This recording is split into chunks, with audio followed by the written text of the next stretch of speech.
Good evening, Turks and Caicos, and I'd like to welcome you to this iteration of This Is What's Up 3.0.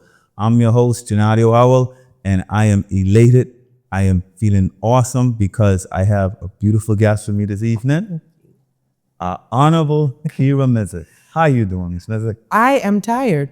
I would be honest with you, Genadio. I am tired. It's been a long day. Yeah. I had physical therapy today. I'm a bit sore, but I'm very happy to be here and spend this time with you this evening. So thank you for having me. I'm happy that you came here, and I know even though you have physical therapy, you're still working for the people, right? Always. That's why I'm tired. Right? Tired. Normal people will go to physical therapy and go home. Yes, no, yes. straight to the office, do the people's work. Awesome.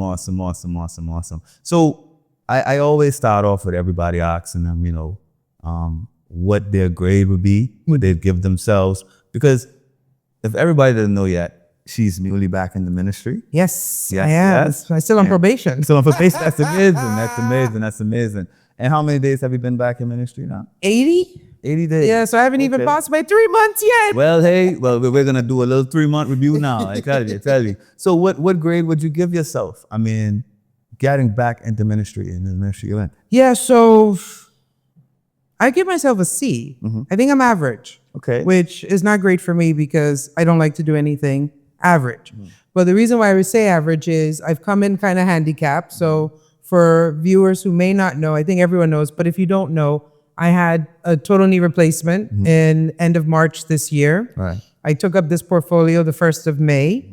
And so we are deep in the middle of my recovery, which means I am constantly in some level of discomfort and pain, but it doesn't stop me from making sure I'm at work. It has stopped me from attending all the extra events that come with being a minister in this government.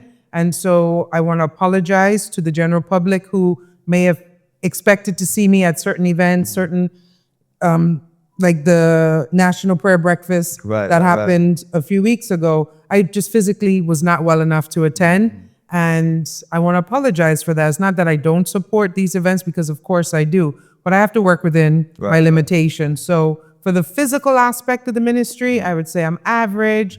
And in terms of the policies that we've been able to introduce in the last few months, I would give myself a B in that regard, because I've come in, hit the ground rolling with my roller because I can't run. But tackling the issues in it has given me a clear sense of responsibility for the Ministry of Home Affairs. And I know we'll probably dive into what is Home Affairs, because it's changed since then, but I would say a C for my physical activity and a B minus. I'm not gonna say a B plus, but a B minus for now. But by the time I come back on, we getting A stars. A star. Okay. Awesome. Well, obviously, like I say, you just got back in the ministry. And it's is it a new kind of ministry? Because I think the portfolio is slightly different than it normally was, right? Yes. So can you explain what that portfolio is I'm now? happy to, because a lot of people are like, well, what do you do exactly? Right. So the Ministry of Home Affairs was a ministry that had about 13 different departments in it. And Home Affairs is a misnomer, because everything that happens in this country affects home. Exactly. But the new iteration of Home Affairs is citizenship.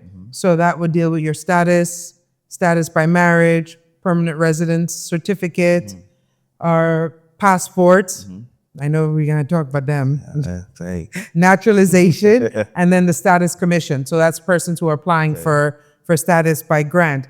And then we have the Registrar General's Department, which deals with births, deaths, marriages, as well as some ancillary items like deeds registry, and that will morph into national ID in the course of the next year.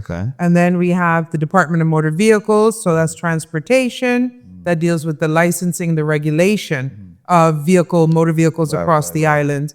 And eventually public transportation system would be developed and implemented.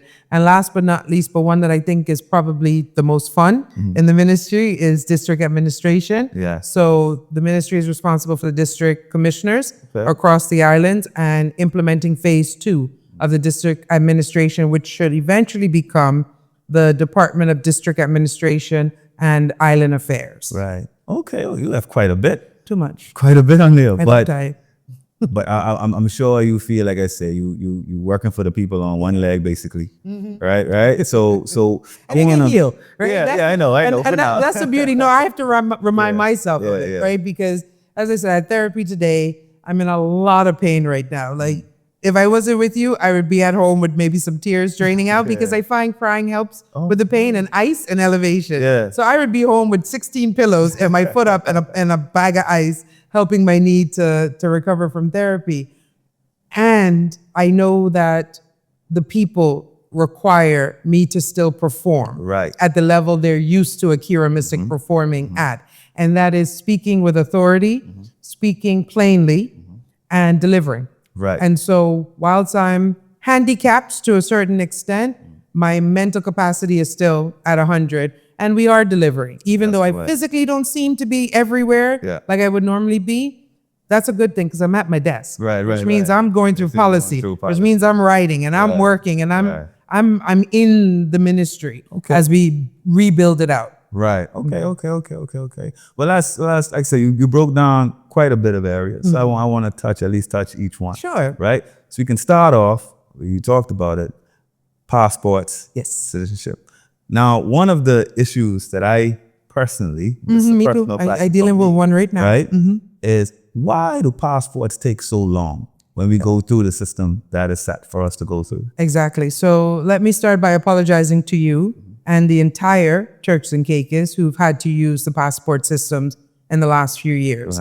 There is no justification for the delay, except that we lost a lot of persons in the department. Not Jesus lost, but persons moved on. And so that experience alone created a delay because now you have to recruit and now you have to train. So there is a backlog.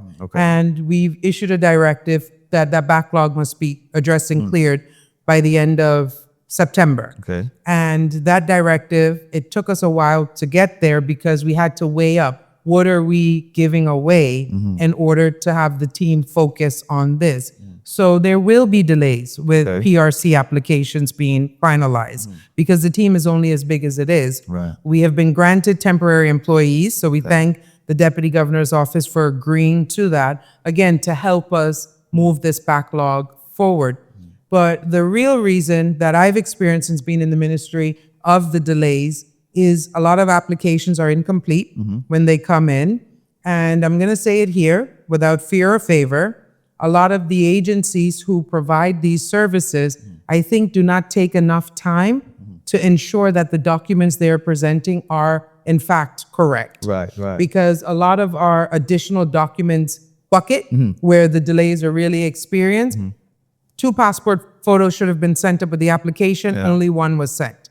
So now the person has to be contacted to go and take new passport pictures or find the one that's missing. They'll send a police report that's already expired.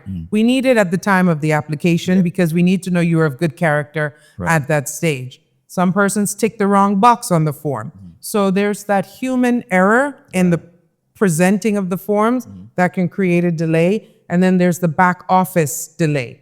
Losing staff, having to recruit, which can take up to 3 months in TCIG as a minimum, is my experience, then train.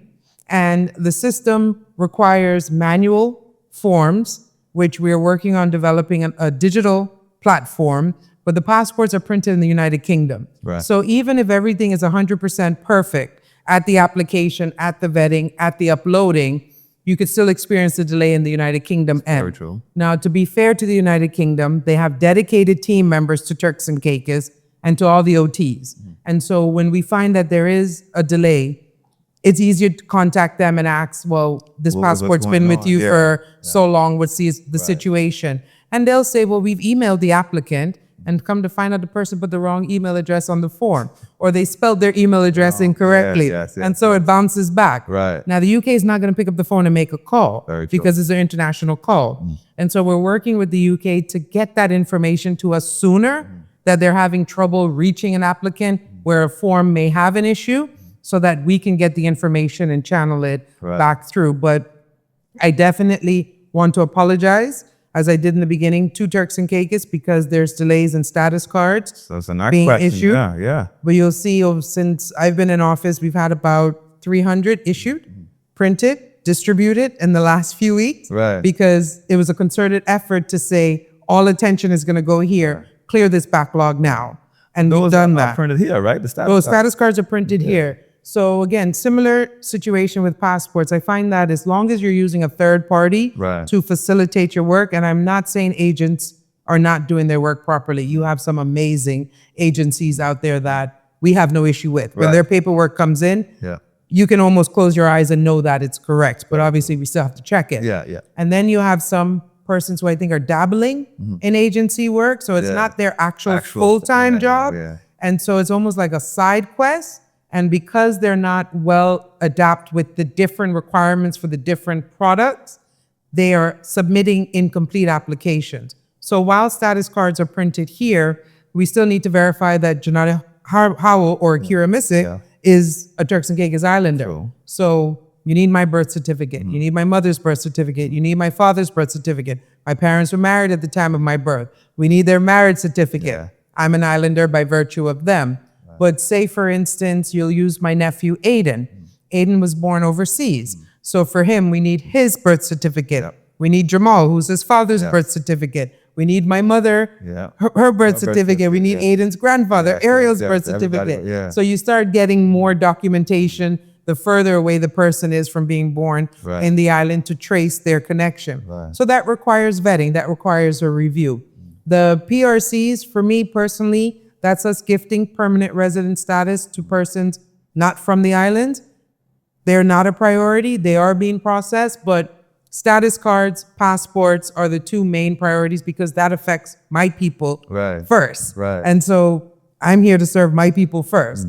But PRCs are being processed in the normal course. And again, what I've seen from them when they come across the desk for review, missing reference letter or cut and paste reference. So you've done a reference letter, I've done a reference letter. The only thing changed is the name at the bottom. But the same spelling mistake is in the reference letter. Or because you're required to have proof of the 10 consecutive work permits, persons don't have that and they still file their application. And so they're saying, well, I filed my application in 2023 and I haven't had a response. Your application was incomplete. And the reason you didn't have a response is because you're actually ineligible to apply for this product. Now, what we are training in the department to do is to tell people that people should have an outcome. They should know approved, denied, deferred, ineligible. I agree. And even as you were saying that, when we talk about, some of these forms and everything, do we not, like, I'm not showing anybody, but does the customer service who get it doesn't look through and say, okay, check these boxes. We have this. So does that not happen? it's happening now Okay. since I've become minister because the real secondary issue was that these documents were being processed by a completely different ministry in terms of receiving them. And so the Ministry of Border Force, through their customer service department, was the one-stop shop for all of the products. Because at one stage, all of these departments were in one ministry. And so it was a natural progression. But over the years, and I think it was during the Honorable Charlene Cartwright administration where the divide happened, and then Home Affairs became, quote unquote, the Ministry of Citizenship. The separation happened, but the intake didn't. And so when I came on in May, we opened the Grand Turk Intake Center. So now it's happening. Now the customer service agents for our ministry, they're vetting the documents before they prepare the receipt. Once they prepare a receipt, that genuinely means that document is in order for it to progress. Whereas previously, that's not their ministry. They're not trained into spot what is needed. You take the document, I issue a receipt. I put it in a box. The box gets filled. It gets closed. It goes to Grand Turk. Grand Turk gets to the box. When they get to it, they go through, they distribute to the caseworkers for PRC, status cards, passports, etc. The caseworkers, it gets added to the file. Eventually, they get to it. If something's missing, they're supposed to contact you. If they don't, it goes in the additional documents section. You see how many extra steps? No, but I all I'm hearing is inefficiencies because they both on one. Inefficiencies. I don't like inefficiencies. No, I agree. Right? That's all I mean. And there's no wonder that you say there's delays. There's delays. And so now we have our center in Provo open, same building. So if you do this type of work or you need these documents, we're on the second floor. Okay. I wish there was an elevator, but there isn't. But we're on the second floor, and all of our products are in-house. Okay. And in Grand Turk, it's actually at the ministry. So both intake centers are at the ministry. I've given up my office space to make this intake center because I think it's important. Okay. I think it's important for us to have control of our product documents so that we are liable for the delays, because a part of the delay is experienced from the old system. Very true. Just the transfer of documents between the islands, delays have been experienced. Okay.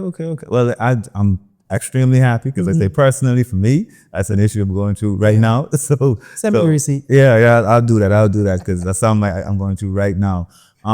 But with that though, we've also touched on it too, the national ID. Would that come under that same? So national ID will go under the Registrar General's office. Okay. And the Registrar General's office will morph into national ID. So the whole concept behind national ID is a card that has the ability to capture every milestone in a person's life. Okay. So that's your birth, that's your death, but in between, what happened in between? Were you adopted? Did you ever get married? Did you have children? So all of that is to track that individual's life and that information to be held on that card. It will become the standardized ID that we would have in the islands. Okay. I am not one who wants to have banking information and all that stuff on it. I don't think that's necessary at this stage, because we still have a great portion of this society that's unbanked. Very true. But it will do away with the status card. It will do away with the work permit card. It'll do away with the PRC card, because all of that information will be captured on that one card. And if everything goes right, we'll get your driver's license on that one card as well. Okay. So we're trying to reduce the 4 to 1. We will pitch to NIB and NHIB the ability to have that data on that one card. Okay. But they're statutory bodies. They may not want to relinquish that. But the whole concept is, let's have one ID that can service and unlock all the benefits you have as a person living in this island. Right. No, that's great. And has there any been talk of timeline for that? Yes. I know like I said, I spoke to the Honorable in previous episodes. And I know on the MITE, I know they were dealing with some of the technological aspects of it. But actual rolling out, do you have an idea? So the consultants are on the ground, and we've had too many meetings with them, but it is important. It is a priority of this administration. Right. The Premier expressly said when we discussed me coming back that he wants me to make it a priority within the ministry. So we're looking at the consultants presenting their first round of draft legislation, because we have to create Data Protection Act. Definitely. We have to create a Civil Registry Act. We have to create a Civil Partnerships Act. And last but not least, a Cybersecurity Act. So those are the 4 pieces of legislation that need to be created in order to allow this to roll out. The thing is, we have the data because the Registrar General's Department, we've been able to digitize their records to a certain extent. I think we found a 1980 version of books that was badly damaged in a hurricane that has to take someone painstakingly to go through and rewrite so that we can digitize it. But most of the records are digitized. So that digital record will form the basis of the ID system. But getting us to the ID system requires a legislative reform. And so the consultants are working on those drafts with the Attorney General's chambers. The plan in a perfect world is to roll this out by April next year. And that's if no consultant gets sick. That's if I don't fall down and injure my leg again. You know, that the major players are here for the foundation work. Because MITE then has the tech part of developing the platform in which the ID would spit the card out, basically. Okay, definitely. And also, we will be talking about another card, right? And obviously, we've just been talking about the inefficiencies of producing the cards that don't have the information now. So obviously, we have to get a lot of that tight. We got to get the back room tight. And that's why in Moha, we have our timeline of cleaning up the back room, which must be done by November 1st. And that's in status. That's in PRC. That's in status by marriage, status commission, because there's 3 statuses, right? You and I are islanders at birth. But then we have persons who get it by grant, and then we have persons who apply for it. And then those who get it through marriage. And so cleaning the back room, getting passports back into a regular flow with a turnaround time of 10 to 14 days, once we get our back rooms clean, that migrating over is easy peasy lemon squeezy because the database will be there and then it's just print card. So you think all this should be kind of cleared up by, you said, like November time? That's my very tight timeline, but that's the one that the ministry has been clearly directed on. Right. And we are testing. Okay. So even today we've shifted some changes in our ministry because we weren't meeting that timeline at the speed that I expected us to do so. So we had to go back and say, okay, let's move the chess pieces around and see over the next 30 days if this takes us forward. So it's agile, and we're being agile in Moha, but the deadline is November 1st because that would be my 5th month in office, and I want to be able to present to the premier in December to say, we are ready. We're ready. Let's take the next. So at that point, I would say I go to apply for a status card, right? Say I apply for one for my little girl, right? I should be able to get that. Say all the documentation is right. Check. Okay, Janelle, you got it. I should be able to get that back in 3 days. Look, really? 3 days. I said that's the plan. That's the producer, can you please snap that at some point so I can have that like when I send my application in? 3 days? The plan is 3 days because we have all the information. Like we said, the application is correct, which means there's no backlog. Exactly. So they take a fresh application in at the intake center, verify it's correct. Yes. The caseworker just makes sure that the police record isn't fraudulent. Make sure the marriage certificate isn't fraudulent. So they do that because the intake center just check to make sure that the package is there. But then we have to have our compliance guys. They got to fill the form. Unfortunately, we've had a lot of fraud in this country. It's very true. So they got to verify. But with the database, if you were married here, they just type your name in and it picks up in the Registrar General's database. These are the two people who were married on this form. This is the parents of this baby. This is her birth certificate. Check, check, check. Second level of verification because people are people. Yes, we know it. Check, print. Done. So the turnaround, but that can't happen with the back office in the state it's in.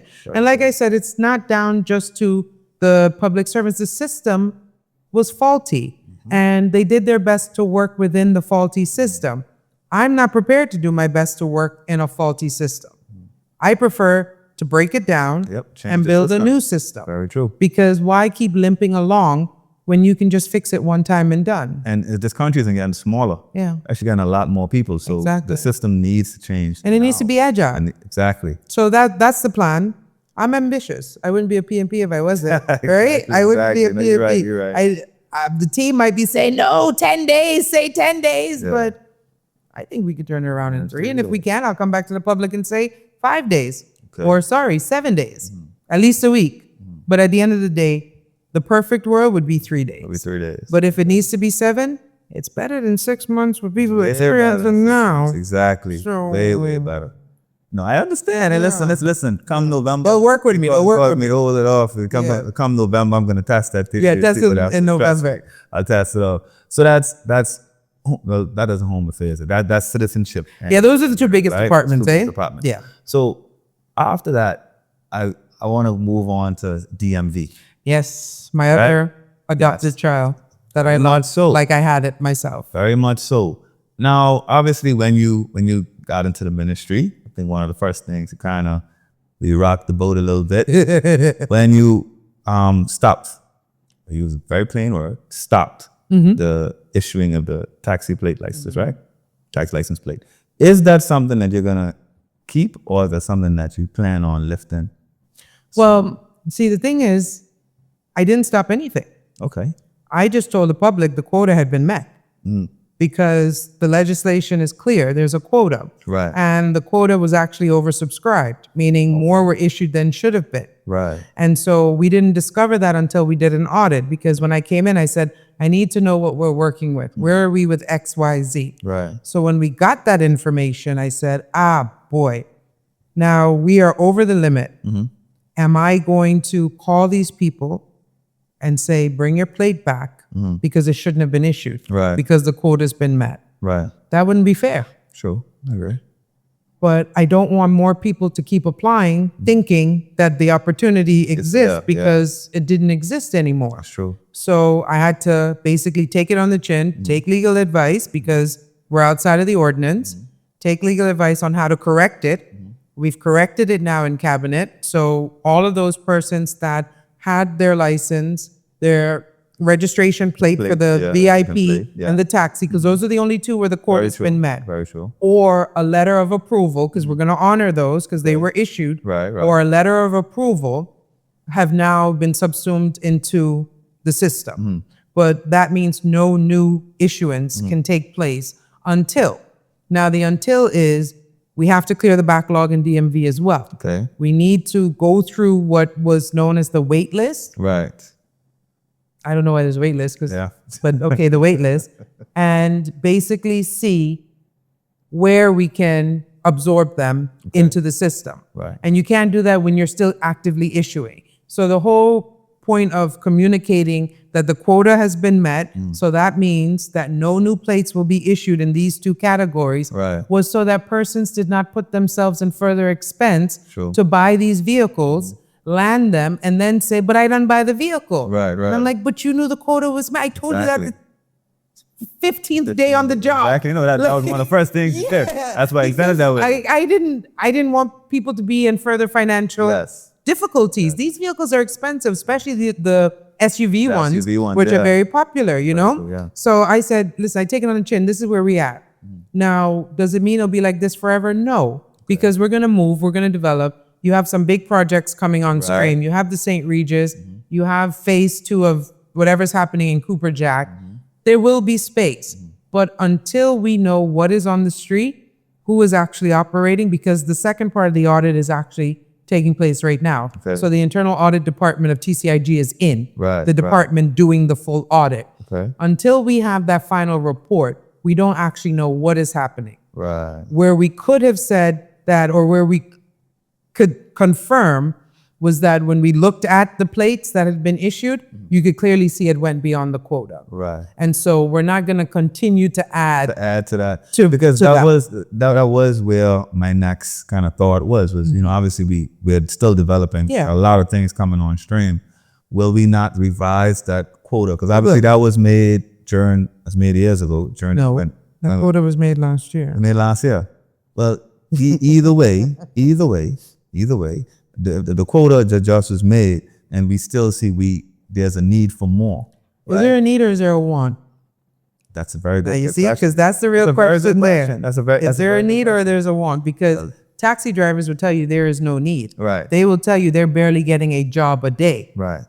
Because the industry is oversaturated. But then Turks and Caicos Islanders who want to take the opportunity of starting this transportation business, who are going through the steps of getting the business license, sitting the exam, getting the capital to purchase the vehicles, they want an opportunity as well. And so it's about finding the right balance, of not oversaturating the market, because any taxi driver you speak to will tell you they are hurting. They're not making any money. The gas is high, the maintenance is high, and they can't even confirm 3 jobs a day, let alone 1 job. One taxi driver told me he leaves home at 5 o'clock in the morning. First flight don't reach till 11. 5 o'clock just to go park, so that he could be in the top 10 of the first line, of the line. So it's about acknowledging that deficiency in the industry of that area being oversaturated, but balancing it with the VIPs, as we call it, because they are also moving from the airport. So we could say, okay, taxis are fixed, but we'll leave VIP open. It's the same set of guests. But when you get St. Regis on stream, I don't want to say Dallas Key, but Dallas Key is far from being on stream. But those big parts, Kempimski, that's the one I kept trying to remember. Kempimski, you got the point. Exactly. Then you will see, okay, maybe we won't do more taxis, but maybe we'll do more VIP. Because again, elevated experience, elevated project, bringing our country back to that quiet luxury tourism experience. Because right now we are behaving like new money luxury. Not even luxury, because new money and luxury struggle to fit together. But we behaving like new money or borrowed money. More like borrowed money. So it's about taking it to the next level. But you need data, and I am data driven. So it's not fixed in stone.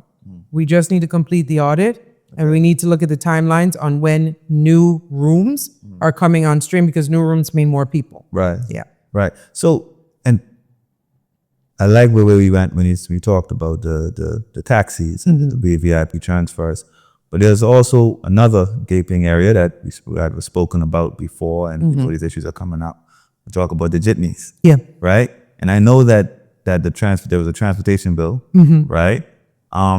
First off, can you explain to the people what that bill was supposed to bring about? Yep. And is there actual opportunity now for people to run legal, I guess? Yeah. I don't really call them jitneys. I mean, let's call them jitneys because that's what we call them. It's not, we're not using jitney offensively. Right. So to the general public, that's not what we're doing. Right. But we're going to use them because we know what That's they are. what we know what they are. Exactly. Yes. So please, Exactly. Yeah. please accept that I'm going to say the bill that I brought legalizes jitneys. Right. And it legalizes it and regularizes it because you have to be licensed. You have to have specific training, especially when it comes to dealing with children. Right. Because the reality is jitney drivers do transport children to and from school. Yep. That's a reality. It is. So we meet the reality where we are at.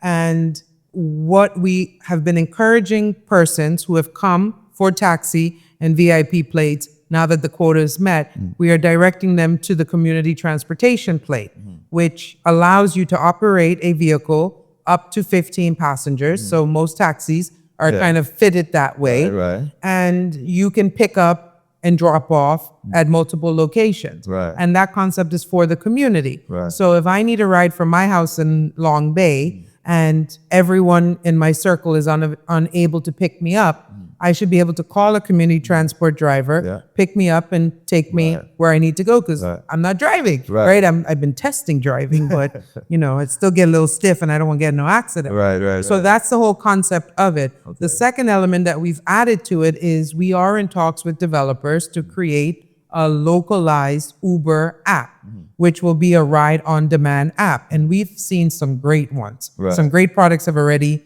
come to us. And so the second phase of the community transport rollout that we're doing is determining whether TCIG will purchase one of these apps or build our own. But since it's already built, I think purchase makes the most sense.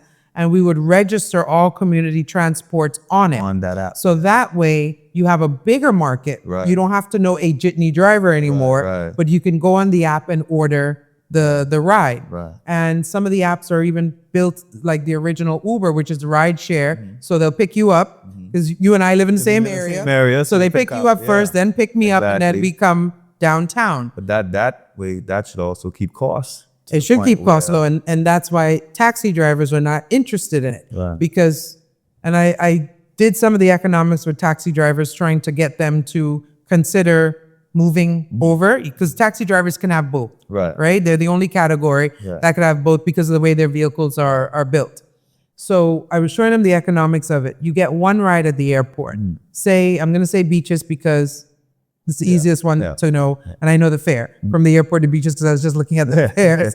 So airport to beaches, 2 people, it's $23 and a half. So you pay for the first person full price, second person you pay half. So doing that quick math, say $33 from the airport to beaches. That's the only ride you picked up all day. Now, you turn your community app on and you notice there's 6 people at beaches, staff, who want to go downtown. All requesting a ride. You pick up those 6. You carry them downtown. Now the rates for community cab is, I think it's $4 to $8. So beaches, I would say, is quote in the middle of the island. So that's a $6 ride. 6 by 6 is 36. You made more with that one ride than you did from the tourists. Very true. You pick up from the airport. But if you do both, now we're at almost $70 for the day. So now you're downtown. You have workers downtown. They need to go back up the road. So you could do it that way. We have an amazing group that's come in who want to use it on a schedule.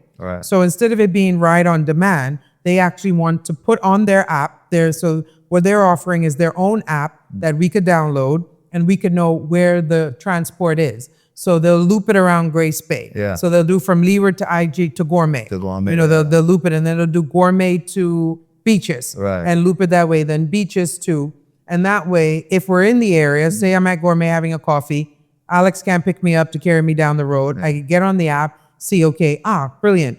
This company will be stopping in Gourmet in the next 5 minutes. 5 minutes. I walk to the stand. Yeah. And so it's like a bus system. Right. Now, the difference between that and what is in the legislation for buses is that a comprehensive busing network would still need to be developed by TCIG. And we are contemplating going PPP. Right. But the recent PPPs we've had have made us itch our head a little bit. Yeah, but right. But we also know that the majority of countries in the world, and a lot of these countries that grow, or most of their systems like that are PPPs. Well, actually, government are the regulators. Yeah, they set the route, but other people run it. Yeah, and so then we're looking at, well, what if we just do that model, right? And then so our OT colleagues have done different models. Bermuda owns and operates. Right. Cayman licenses the route. And we have legislation, so the routes are already in place. Right. We just need people to come on board. But if you want TCIG to fund you to come on board, we're not at that stage yet. But if anyone came today and say, Minister, we want to apply for 5 omnibus licenses to run a local bus service, we will issue the license because the routes are in the legislation, the fares are in the legislation, and all you need to do is be licensed. Right. But if you want to partner with TCIG, you're going to have to wait. Right. Because we need to determine which sort of system we want to adopt. Okay. And then how are we going to tender it, roll it out? And so that's going to take a longer time. Right. And so we're working through that because we do have the transportation master plan. I dusted it off when I came back because I worked on it before I left. So I was like, oh, see it here. Look at that. It's good, good piece of work. So we're working through it and really modeling the economics because running a bus system in these islands is not going to make anyone rich. No. Okay? No. It's just not because a bus fare can't be $10 one way. So the bus fare has to be reasonable. But what will generate significant income is advertising on the buses. On the buses, yeah. Now that's where your money is because people are in there all day. Right. And you could get whatever products you need advertised that way. And then sponsorship. So you can have this big sponsorship in the name of whatever sponsor is on the bus. So that's how you really make money in public transportation. But the day-to-day public transportation, it's not going to make you a multimillionaire. No. But it will give a service. And if you're about serving your country, then it's a good way to go. It's a good way to go. You know, it is definitely. I really like to hear that you guys are making some sort of strides within that because we have been having this conversation for a while. Yeah, and I'm tired of it. Exactly. So every couple of years, a couple of months, it comes up whenever people get stuck in traffic. Or whenever the police decide they're going to just stop all of the illegal journeys. They should be stopping because they are illegal. Because they are illegal, number one. But this conversation has to come to a close at some point. It has to. Like I say, I'm tired of us having it, right? Yeah. So we changed the legislation to allow for the community transportation. We have just gotten the regulations approved in cabinet because we had to wait for feedback from the police. Okay. We want to make sure that what we're offering protects the most vulnerable of the public, the children, the elderly, the drunk girls leaving clubs at night. Right? They're vulnerable too. You got to protect that. You got to protect everybody. Yeah. So the police they've given us their feedback, their advice, and things that we should look at, things that we should change. And now we're on the phase where we are waiting for the new plates and decals to come in. And once they're in, because I'm not going to keep the system of take your money, give you your receipt until you come back. I want you to do all your business one day at DMV. When you leave with everything. Because that was my next question, the decals. Decals and plates. Like, what is the thing that keeps delaying it? Because part of the issue, and I could speak for most tax takers, is saying, you know, when obviously police are doing their job, they're on the road, they're, you know, stop people if you're not registered and all the stuff, licensed up. Understood, you're supposed to be. But if I then go to the DMV and try to get it, and then it's, we don't have it, or we don't have enough, or we don't have more plates, we don't have no more stickers. Then it's kind of like, okay, that almost defeats the purpose. I agree with you. So I rode around for about a year and a half with no decal. And that actually ran into another decal year. Because when I went for my original decal, come back, And I went back, they had them, and I only went back once. Right. I ain't gonna lie. And the police stopped me, I had to pay the ticket because I knew I was taking a calculated risk. You all don't take no calculated risk, the police on the road. Right. All right, they on the road now. All right, because back then they had plenty of them, but they got plenty police here now. And then by that time, the next year I had to go again. They had none for that period because my birthday's in the middle of the year. Because I said that they just ordered way too much in January, and then probably 3 months in when they should have done a re-up, they didn't. Okay. But here we are now. We have a new decal system. Okay. It's no longer year specific. It's all software. So as you register, type in, your decal is being printed right then and there. In order to clean the back room, we had a pop-up. So we had a full DMV day, I think 2 Saturdays ago. Okay. Actually, it was last week Saturday. And people with the receipts were told, come in. We're doing it on a Saturday. We're not even asking you to leave work in the week. Right. Like, we're here on a Saturday. Okay. And for plates. So 229 plates were given out. Okay. And I think 50 or so decals. Because again, people were like, well, I ain't going there on a Saturday. What I got to give up my Saturday for? Can't win for trying, but we can keep trying. Keep trying. You know what I mean? I can keep trying. You gotta try. I can keep trying. But that's what I'm saying. But the thing is, so you're saying the decal now would just be one decal. You don't have to come back the next year. No, you have another to one. get it every year because we need to make sure the vehicle's inspected. Right, I agree. But the old decals that had the year already printed on it, Right. 26 or 25, we don't have that anymore. Okay. It's just a piece of plastic that gets stuck in your window. Yeah. So we're printing them on our own machines now. Okay. So they'll put your name in, your date of birth. Yeah. They'll say this is the year and the date it expires. So when you go back, we don't have to keep these in stock like we did before. Right. And when I got in the ministry and the department, speaking with the former director, who definitely wealth of knowledge and information, my question was, why do we under order decals? And the problem is the system is not 100% clear in keeping the record of how vehicles are moving around the island. Okay. What does that mean? It means that this year, I didn't, but say this year I bought a vehicle, but I had a vehicle. That vehicle is sitting, my old vehicle is in my yard because I can't be bothered to sell it. My nephew is home now. He's learned to drive. He's driving the vehicle. Right. So in the system, Akierra Missick has one vehicle. Okay. But in essence, Akierra actually has That's two. Yeah.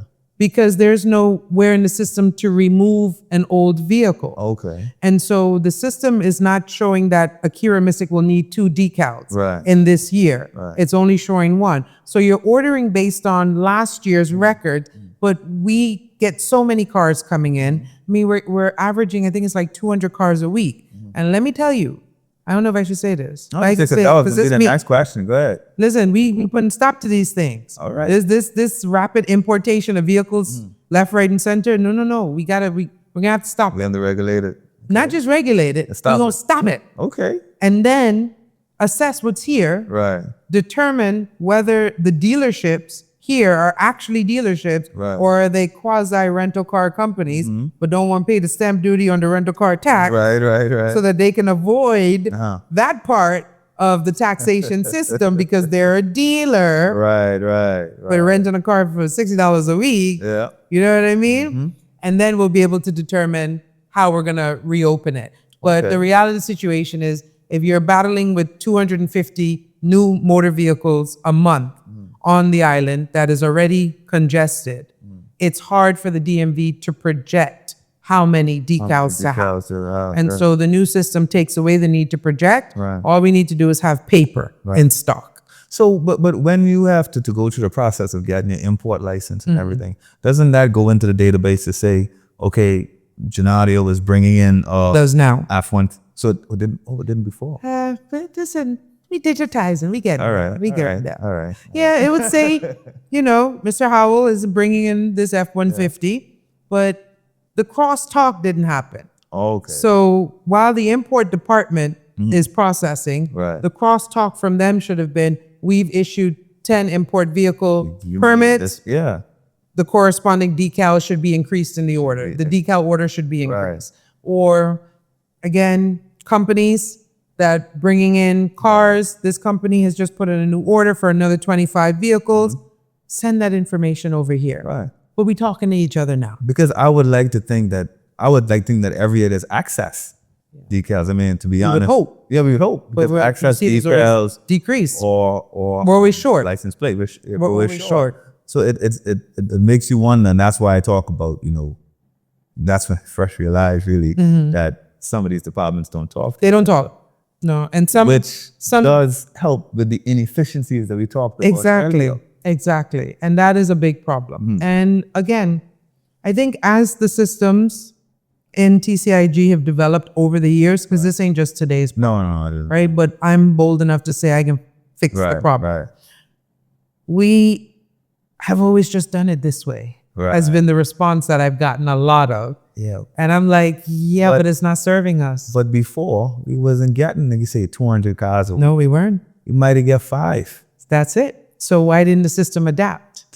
And the truth is the country's gonna keep going. It is. Right? And I know you said just now that eventually we're gonna have to put a stop to it. Yeah, a stop so that we can assess. So that It will we can reopen. assess, yeah. Right? Because if I write my vehicle off, I still need a new vehicle. Yeah. Right? But at that way, we would know, okay, Akierra, why have you imported 7 vehicles in 2 years?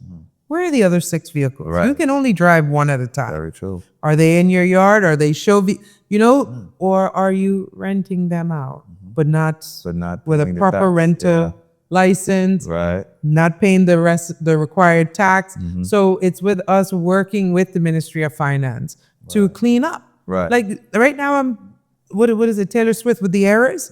Right now, Moha's in the cleanup era. Okay. And I'm prepared to say, I'm sorry for the delays and the inefficiencies that have been there. They're not of my making, Right. but I am the head of Moha. You are, yeah. So the buck stops with me. Very true. I'm sorry. And I'm here to fix it. Okay. That's the reality of the situation.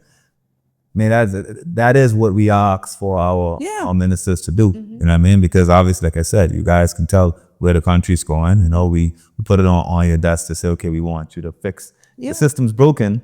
Let's fix And it. hey, And if we can't fix it, we throw it we away and throw we it build away a and new we do one. a new one.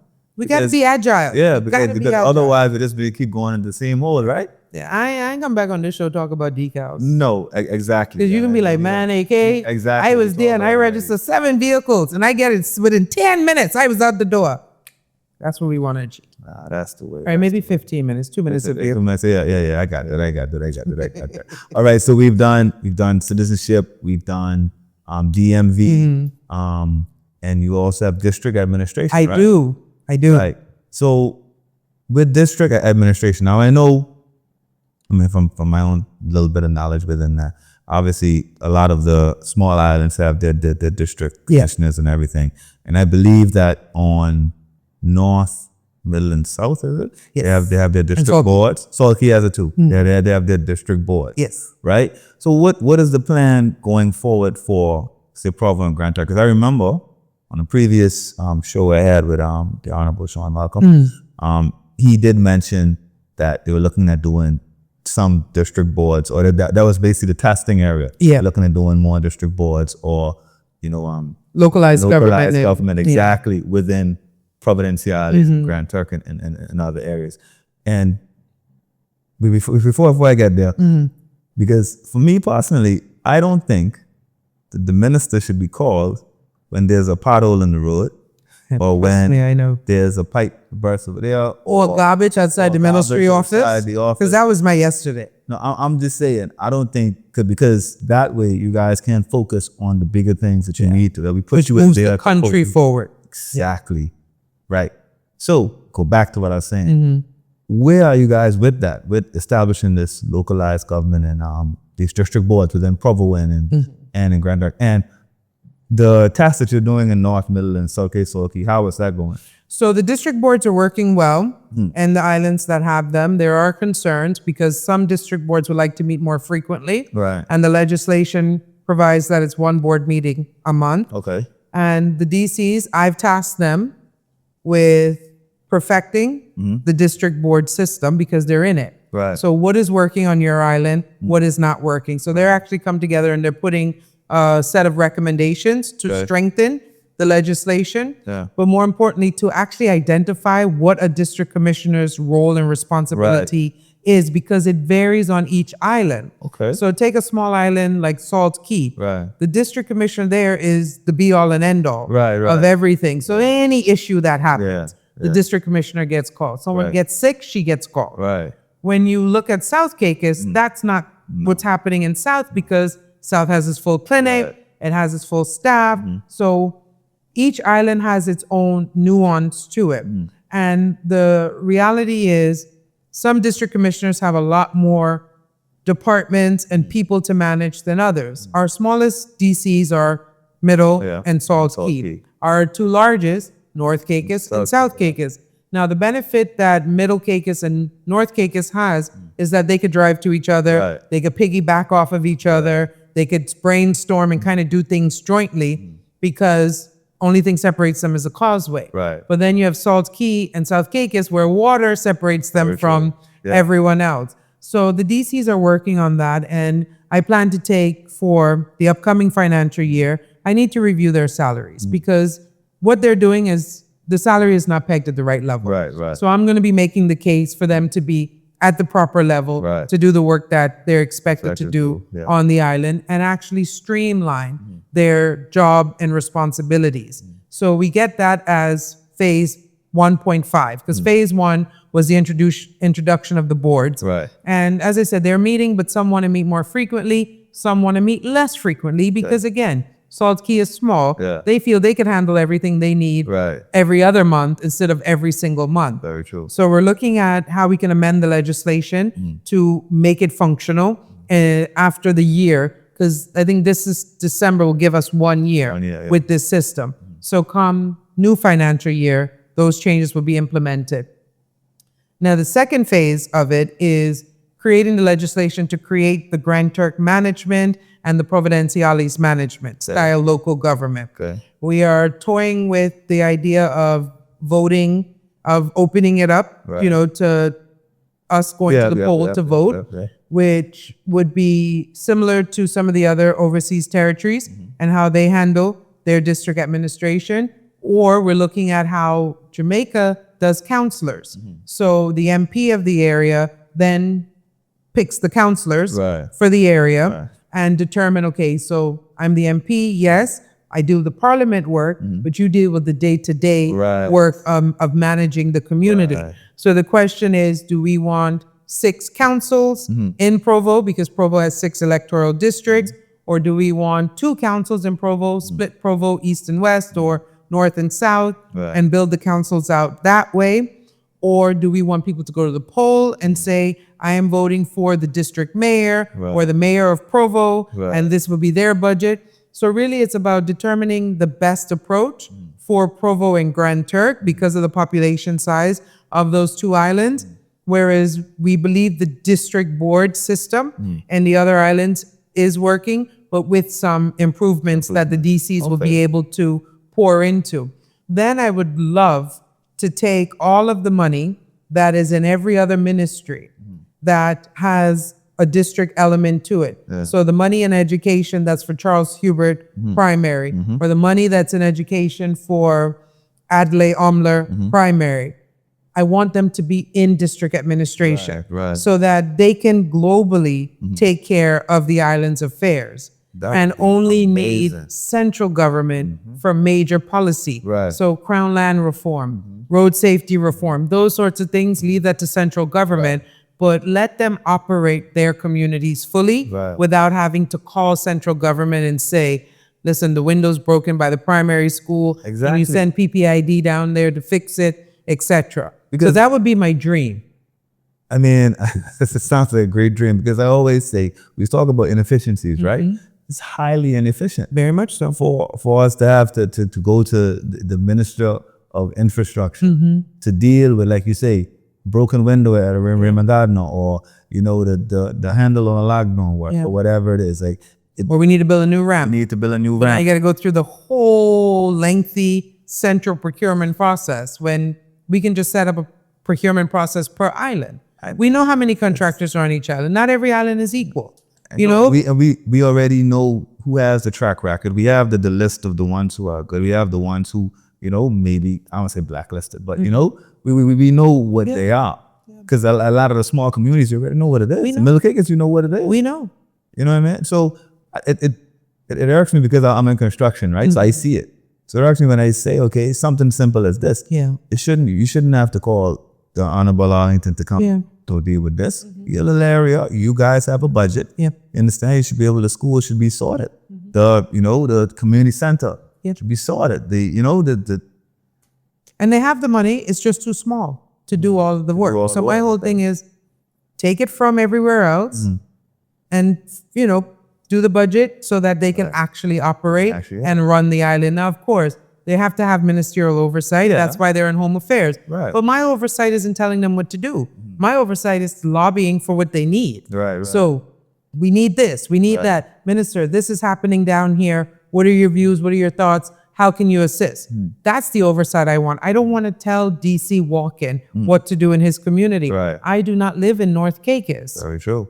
Now, I will be working in North Caicos because as being the Minister of District Administration, I believe I have an obligation on me to live and work in the island to understand where good things are happening and where stumbling blocks are happening. Right. And to help the DC work through those issues. Right. So coming up in August and September, talk about traveling during hurricanes. You know I brave, right? Yeah. And me and my Rolly, we will be spending a week, 3 days, depending, because Salkie, I only need 3 days, right? Yeah. But North Caicos, I may need the full week, Right. where we're going to be in the office with the DCs running the Ministry of Home Affairs. Right. We're going to bring our passport team down. We're going to bring our status card team down. Anything that deals with Home Affairs, it's going to be the Ministry of Home Affairs week in there. Right. So that, again, a person who lives in Concord Yes. pays gas to get to the port. How much would you say that gas is? From nine. So right now, I think gas for $8 a gallon. So we're going. Say they spend like $20-$30. Okay, so $20 gas. Let's say 30. Let's say $30. If they drive fast, they burn more gas. So they pay $30 to get to the dock. The ferry ticket is $70 round trip. okay, $70 round trip. So that's $30 round trip to get to the dock, or that's $30 one way.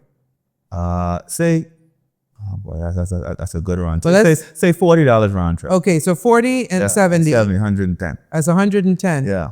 Then they got to get from the dock downtown to Sammy Bean.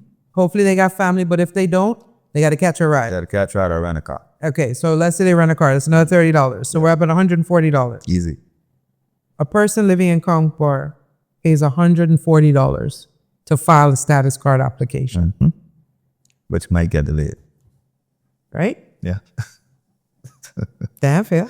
It really ain't. We taxing them It's very because true. of their where they live. That's unfair. So I come into you. It's true. I can come to you. And eventually when we digitize everything and get national ID off the ground, you make these applications online. So now I ain't subsidizing your internet because ain't nobody subsidizing my internet for Exactly. But you would have that Right. same access. Right. And so that's the reality of the situation. Right. Status cards are free. Yeah. It's just a card to confirm that we are islanders. And But we that need person in Conch Bar Yeah. has to pay $140 in order to get that piece of plastic to confirm that they're an islander. They're an islander. Wow. So we trying to True. That's trying to work through those That's a issues. great way to break Yeah. it down. So it's a great way to break it down. You know. But like I say, it's great to hear that you're looking through the current system and finding these inefficiencies, because I think that's really where our government kind of fails. And a lot of what the people are complaining about isn't really that. Like isn't that the legislation isn't there or the things aren't there? It's just that it's not happening. Like there seems to be a stopgap between what we've been told should be straightforward. I agree. But people ain't feeling us. I heard that again today. Say, okay, man, we know you working. We know you hustling. We know you. Yeah. Right? We know you. But we ain't feeling it. And I'm like, I know. I agree. I live here. Right. I am not in a bubble. Right? I am not in a bubble. I know. My nephew's passport application has been in since February. I'm the Minister of Passports. Look at that. I could pick up the phone and get that done. But that would be wrong. Exactly. I'm trusting the system. And I could tell you that the system, the way it's currently designed, is not serving our needs. I am in the system. Right. I have email upon email, WhatsApp upon WhatsApp, IGA, people stopping me. I filed for this, I filed for that. I can't hear nothing, I can't hear anything. We're addressing that because I know the frustration. I feel the frustration. Like they say, February, his renewal passport application has been in. Yeah, no, hey, trust me, I know exactly what you're talking about. So, and like I say, I could easily issue a directive, do that now, but I'd be wrong. You're wrong, yeah. Because I'm jumping the system, which is how we got here. Exactly, and we fault, I'm going to say this, if it's on or off way, but we fault our people for doing that, for making the calls behind the doors and doing these things to get their documents, to get whatever they need to get a birth certificate. You know what I mean? But if you go through the system channels, you go to the right channels, and you can't get your stuff, or even an update, or even, and I think that's the frustration, you know, or even somebody to because you put in your number and everything. Yeah. Even somebody send an email or a text or something to say, text box say, all right, it's been delayed because of this. Can you bring this in? Now, if I bring it in, all right, that's a different story. But it's just sitting there, and like I said, I don't blame the officers 110% because we lost staff. Right. And when you lose staff in something that high pace and that voluminous type of work, you burn out the little bit of staff you have left. True. So we have the new staff in, and they've come in over the last few months. I would say, literally, I think the last group came in maybe a week before I took over. Right. And then we went and we bid for more. So we got 4 more staff members to help us with the backlog. So things are going to be flowing a lot better in the upcoming weeks. And even now I'm getting emails and messages saying, boy, I glad you're there. Like, you don't know. And I'm like, I appreciate it, but don't think it was intentional because I would hate to think it was intentional. You know, I got better faith and people than that because some people feel that it was intentional. But at the end of the day, we are working through the backlog, and we are building new systems and new structures to meet the demand. And we're hoping that by the end of this year, all the backlog would be completely cleared so that we can then issue an actual timeline on turnaround processes. And that we'll have the staff members to meet that demand. Because I mean, I'll be honest with you. I think if that can be achieved, like what you said just now, it's October, November, and everything. I think, you know, even the thought of civil service around the country will change a lot. Because that's where people just want the service that they say they're gonna get. You know, they want the deliverables that they say they're gonna get, and that's it. Like the team members that I've interacted with, they want to do the work too, you know. But the system was designed to hamper them. That whole file in another ministry, wait for the box to come from Provo. That's archaic. That's what I'm saying. Work. I mean, especially like I said, where the country is growing the way that it is. So just we changed it. I said to the permanent secretary, I was like, well, I can't get up them stairs, right, at this stage. That office sitting there empty. Can you put temporary employees? Because I was just thinking of the temporary employees point. So I was like, let's just fill the department with the temps to get through the backlog. And so he was like toying with the idea, well, Minister, what do you think about us creating our own center? And I was like, yeah, let's do it. Like, and he was just like, yeah. I was like, what are you waiting for? Like, it's a good idea. Do I need to sign something? Like, I could put an email. You want to put an email? What do you need? Right? What do you need? And he was just like, no, I just want to know you agree. I agree. And literally, my furniture got moved out. It's put in the basement at the premier's office, and I'm in the library. So I work from the library, and we were just like, hey, the space is there. Do what we need to do. And so I invite those who haven't been to it yet to go. We're not going to have no big launch or anything like that because we here to work. We here to party, right? Go and you'll see. Like, we have taken this so seriously that we're going to address this backlog and put in proper timelines for future use as we prepare for national ID. Because if we can't handle this at this stage, we're not going to be able to handle national ID. No, you're not. It's going to be a bottleneck. Exactly, a bottleneck. It's going to just be an idea and then be the next thing that's a problem. Right? And we can't have that. No, man. We can't have that at all. Not at all. It's 2026. No, too much AI about the place to have these bottlenecks. You know what I mean? Way too much AI. If I could build an AI agent that could vet those documents at a human level, trust me, I would do it. I believe you. But I'm because sure there's one out there. yeah, but my only fear is it's biographical information. I know. So I have all your information. No. And my fear, just how that little AI from OpenAI slipped out into the internet the other day, we already had one cyber attack here. I know. I don't want to open the door no wider that your personal biographical information gets out into the public domain. You know, that came to my next question I had in there when we're doing the national ID. Obviously, everything's going to be loaded onto the card. Yeah. And I understand why the cybersecurity Gotta have that. bill is such a, because Yes. that's, I'm sure the pillar. even people, even going into this, some people would be worried about that amount of information just being digitized. Yeah. You know, I guess, I don't know, I guess you're going to have a press conference before you Oh, we release got it. more than press conference. We Before- got before you workshops. release Yeah. it and No, everything. trust me. Because No. people need to be. Yeah. I a little weary. Yeah. Okay.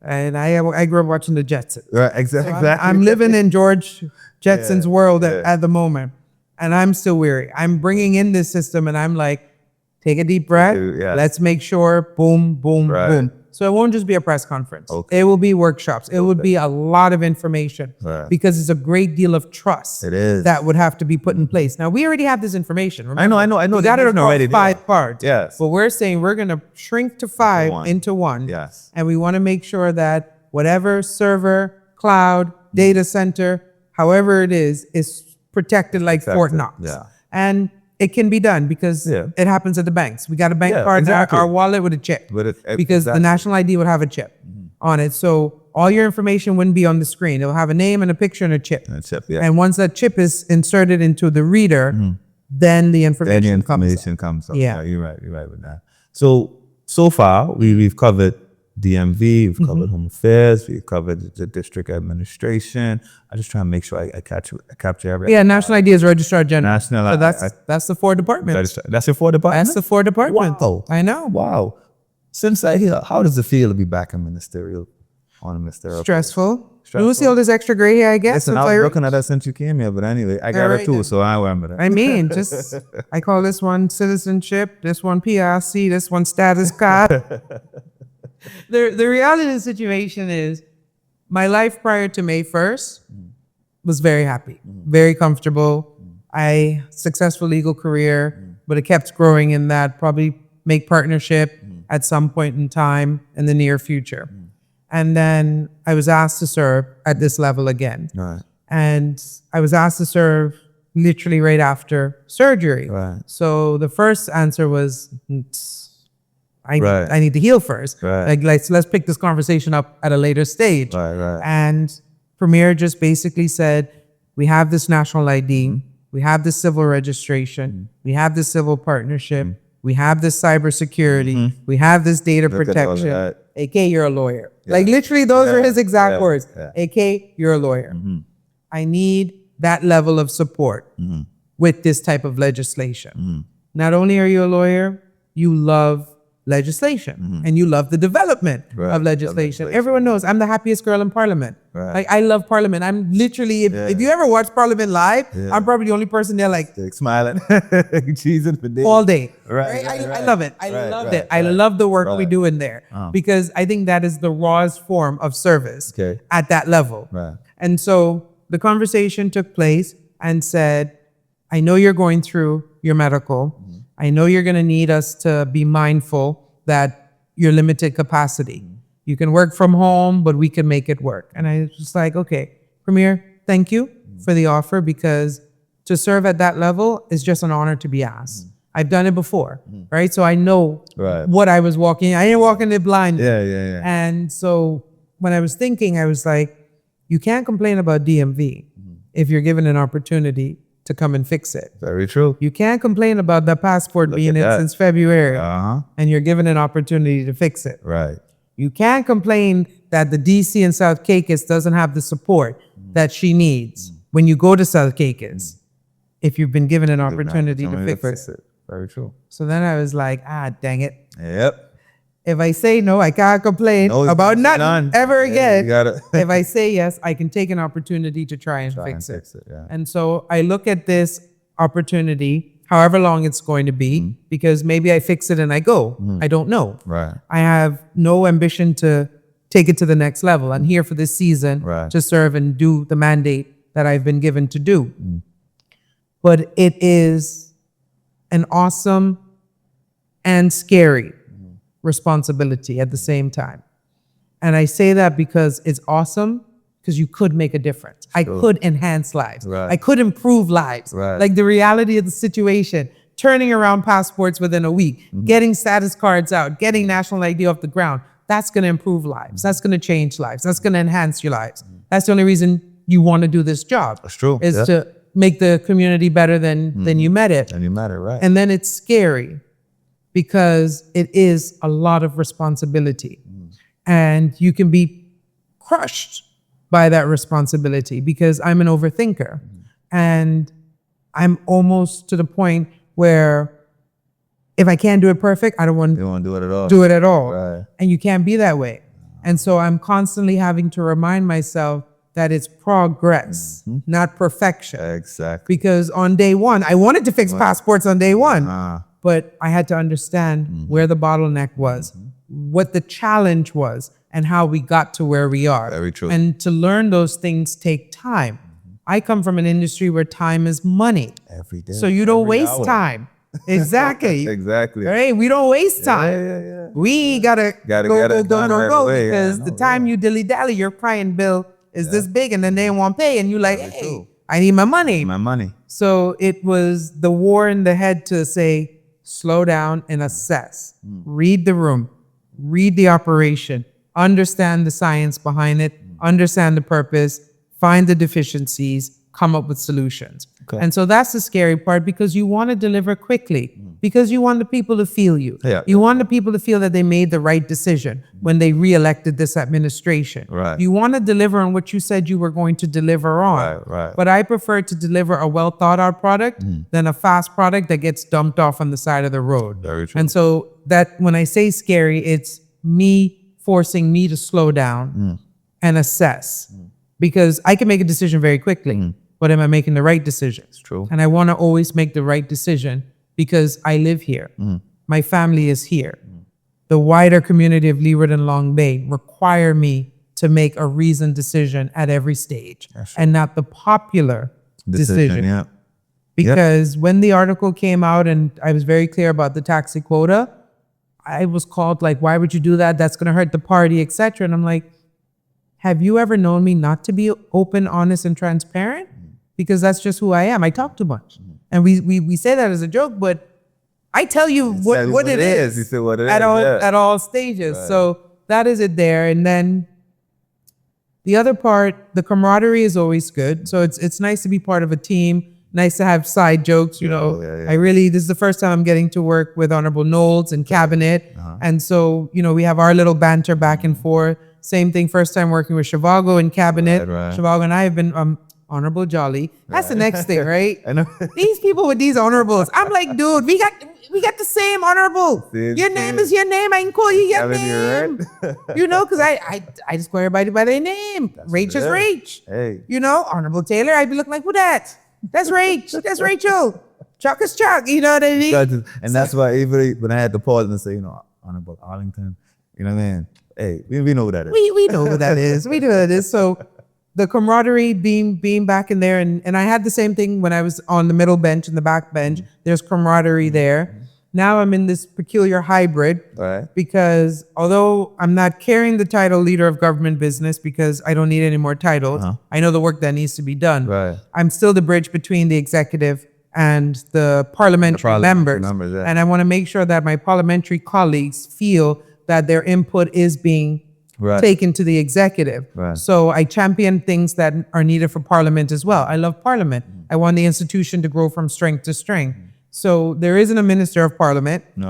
I'm the de facto Minister of Parliament. So I take the parliamentary concerns to the executive. Right. But then also just kind of bringing the camaraderie from both sides, wisecrack, jokes, and helping my colleagues and them helping me through the development of our various policies. So there's things I may see and a health policy that because the minister has been so stuck in it and so drilled down on the point, he may have missed something because the focus had to be over here, where I'm like, okay, minister, I hear you, I see you, I feel you, but have you considered this?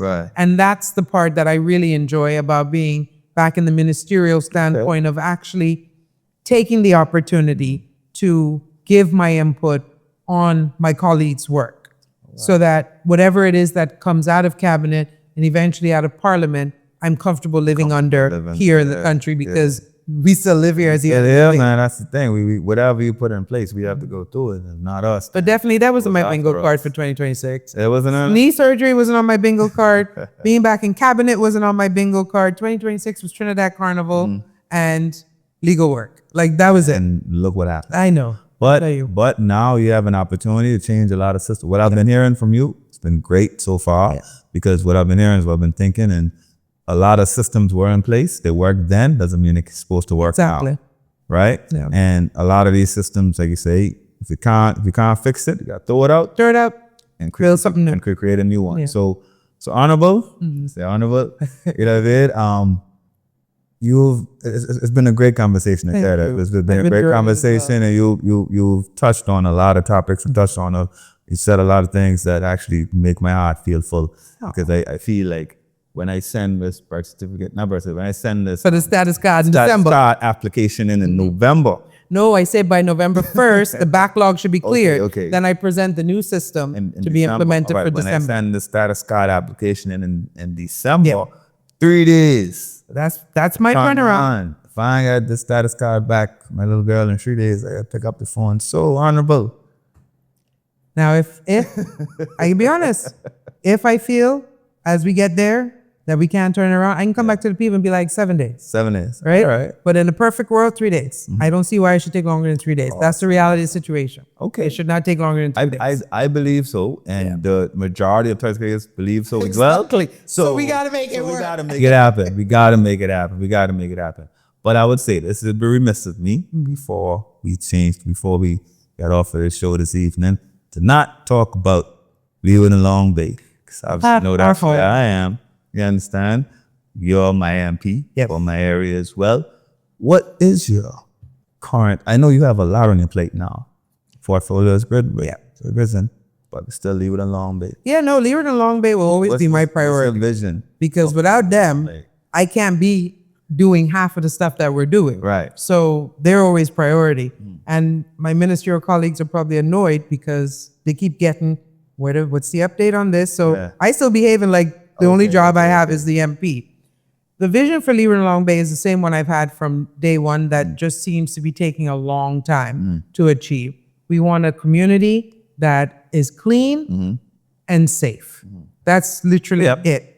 So we had some extra works done in Leeward Palms the other day. We have to change out the road signs because somebody thought spray painting these stop signs made sense. So the DMV has been given clear instructions, get them old signs, get the new signs. But working with the Ministry of Health through environmental health and getting a proper schedule for not only our waste management, but our verge maintenance is still what I'm working on. And working with PPID of identifying when the tar gonna reach on these roads, because they've been promising me tar for a while, when is that going to start? Because I believe we get our new road system in, our roads done with our proper signage and our speed bumps. We get our maintenance schedule on lock. It's a beautiful community. Everything else we could do just as a community. So if we want neighborhood watch up and running, we could do that as a community. We have our CCTV cameras installed, but we want a greater police presence and a quicker police response when we have incidences. Very true. Now the police are good, but we are of the view they could be better. We've been in discussions about procuring maybe a dedicated little vehicle for our area for patrol or buggy, but something that would give the community policing greater ease and access to our community. So the vision for Leeward and Long Bay is the same as it's always been: clean and safe. When we get clean, we get more security and the feeling of safety and security, we can grow our community aspect. So there's no back to school jamboree or anything like that. I've done it in the past. The turnout was poor. Right. Leeward and Long Bay people, they like going their vacation, buy their school supplies. I'm not mad at them. Right. Do what you got to do for you and right. your family.